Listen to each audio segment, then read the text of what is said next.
Hey guys, this is Vivi here. Thank you so much for stopping by my channel. Today I'm gonna talk about the game My Time at Portia.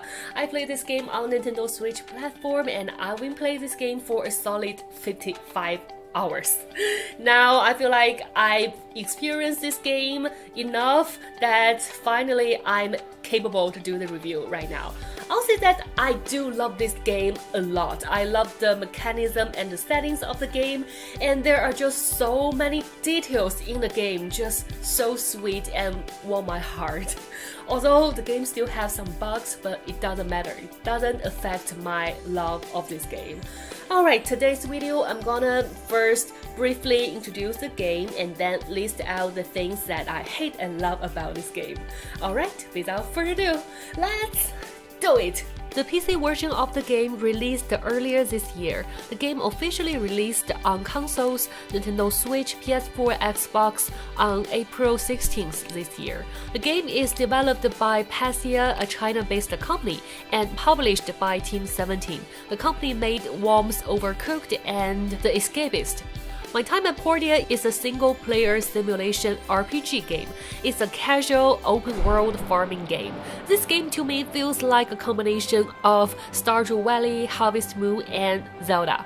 It has a very simple background setting. After the apocalypse, humans are few and relics from the past are everywhere. The players is back to the town on the edge of civilization called Portia.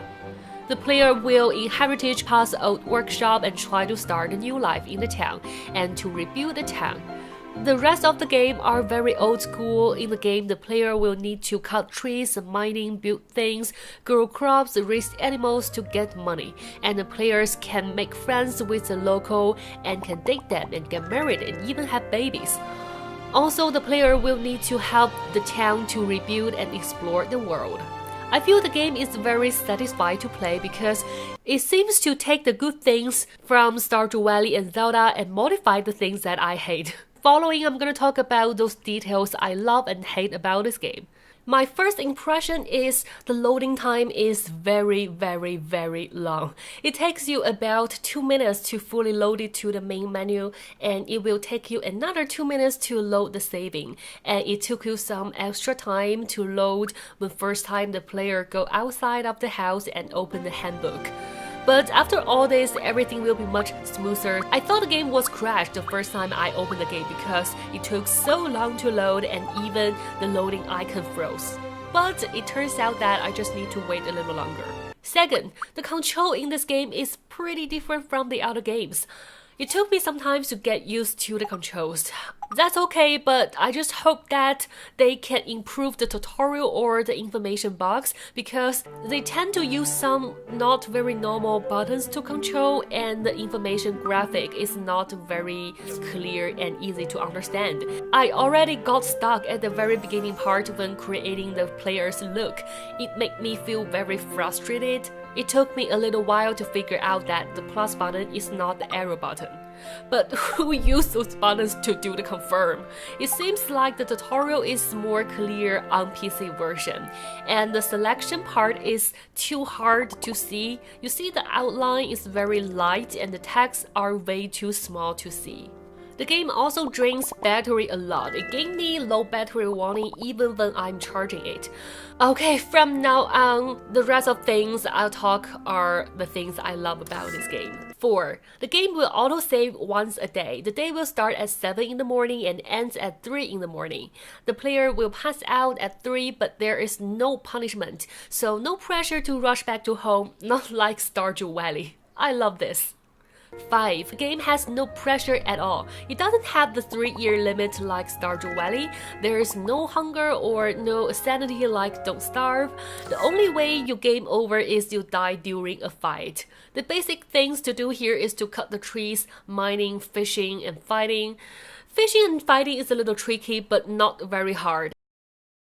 6. In the game, you have so many things to do. There are so many missions, and for the storylines, or to get money, or the side stories, so many people you can make friends with, and a very big map to explore. This will keep you very busy and very engaged with the game. 7. There are so many ways to run around in my Time at Portia.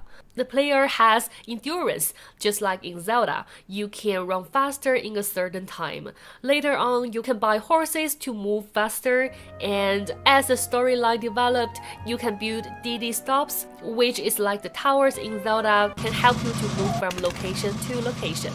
8. You build things according to the diagram in your handbook. You can build machines to produce materials and to build more things. At first, the diagram thing confused me a little bit because it looks very artistic, not very easy to understand. Some of the diagrams are very complicated and it will require so many materials and you will need to assemble things one by one. It took a little time to get used to it, but then it just fun and make you feel very engaged. It's like you're building things from scratch. 9. I love the cooking feature in the game. After you build a cooking set, you can throw ingredients in the pot to cook. You obtain the recipe after the first time you successfully cook one meal. You can also learn the recipes from Diango or experiment yourself, or get some help from the internet. Using the cooking set, you will need to manually throw the ingredients into the pot. It's not very efficient, but later on, after you unlock Ark, the robot chef, he can instantly cook everything for you according to the recipe you already obtained. And the food in the game looks very eatable and delicious. 10. The game has 4 seasons. Each month is one season. 1 year has 4 seasons. The scenery will change, but the fishing and gathering, there's no difference. There are many festivals during each season, like the Halloween, martial arts, fishing day, Bride's Day, Lance Run. Each festival is very unique and very fun to play, and the town will be well decorated. I feel it's more interesting than Stardew Valley. And also there are so many mini games. Very interesting. 11.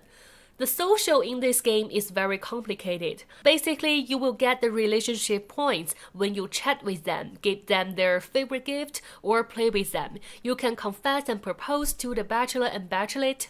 What's special is the people in the town are related. When you become friends with one person, the related people will also get relationship points. After you're friends with them, you can pick a time to play or date with them.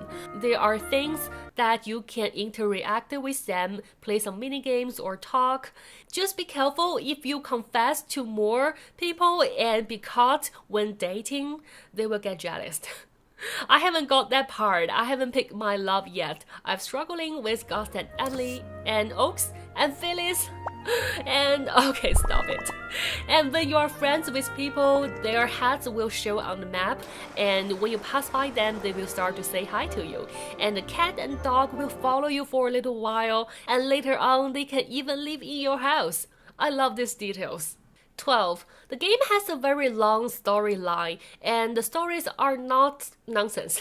Some missions you will need to do some certain things, and you will need to read through the story carefully. Like the run QQ run, you need to understand how to do it by reading the story. And one part of the story, you will need to build a bridge to other towns, and after the bridge is down, it will start to show on the map.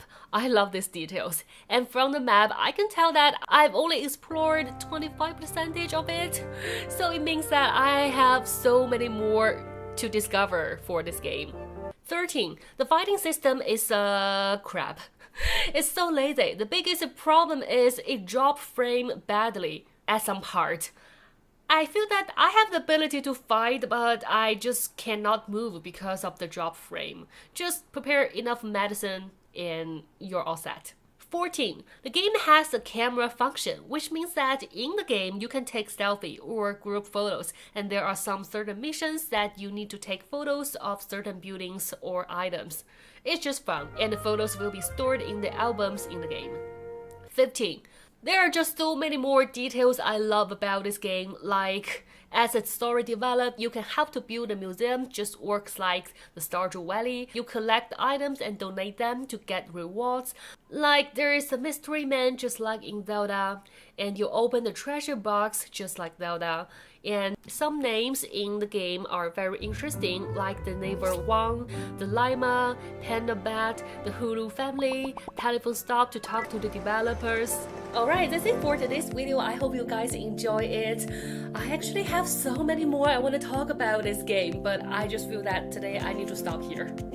And comments below, tell me, have you guys tried this game yet? Do you like it? Or what else question you have for this game you want to ask me?